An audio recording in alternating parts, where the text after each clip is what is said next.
اعوذ باللہ من الشیطان اللعین الرجیم بسم اللہ الرحمن الرحیم۔ ناظرین، صحیح مسلم شریف کی حدیث مبارکہ ہے، حضرت سیدنا ابو ہریرہ رضی اللہ تعالی عنہ راوی ہیں۔ سرکار دو عالم صلی اللہ علیہ وآلہ وسلم نے ارشاد فرمایا، والذی نفسی بیدہ، قسم ہے اس ذات کی جس کے ہاتھ میں میری جان ہے، لا تدخلوا الجنت حتی تؤمنوا، آپ تب تک جنت میں داخل نہیں ہو سکتے جب تک آپ ایمان نہ لائیں، جب تک اللہ پر ایمان لائیں، اللہ کے مقرر کردہ احکامات پر ایمان نہ لائیں۔ ولا تؤمنوا حتی تحابوا، اور تم تب تک ایمان کو نہیں پا سکتے جب تک ایک دوسرے سے محبت نہیں رکھو گے، ایک دوسرے میں چاہت نہیں رکھو گے، اللہ کے لیے محبت پیدا نہیں کریں گے، تب تک وہ مومن نہیں بن سکتے۔ الا ادلکم علی شیء اذا فعلتموہ تحاببتم، کیا تمہیں ایسا کام نہ بتاؤں جس کے کرنے سے تمہاری دلوں میں ایک دوسرے کے لیے محبت پیدا ہو جائے؟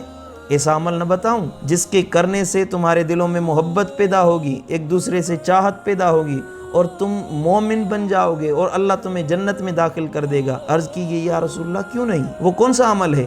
آقا نے فرمایا، افشوا السلام بینکم، ایک دوسرے میں بہت زیادہ کثرت سے سلام کیا کریں۔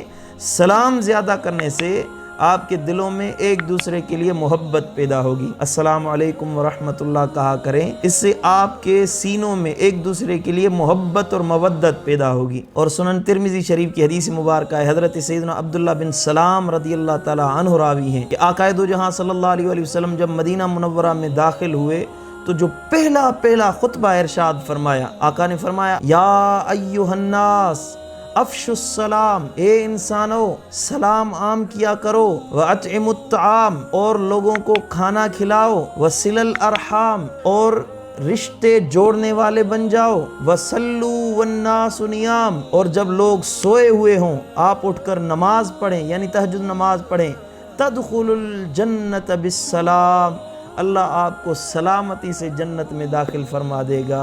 سبحان اللہ، یہ کام آپ کریں، سلام آپ عام کریں، مومن بھی بن جائیں گے، جنت میں بھی داخل کیے جائیں گے، اور دنیا کی بھی زندگی سنور جائے گی، آخرت کے معاملات بھی حل ہو جائیں گے۔ اللہ ہمیں عمل کی توفیق عطا فرمائے۔ والسلام علیکم ورحمۃ اللہ وبرکاتہ۔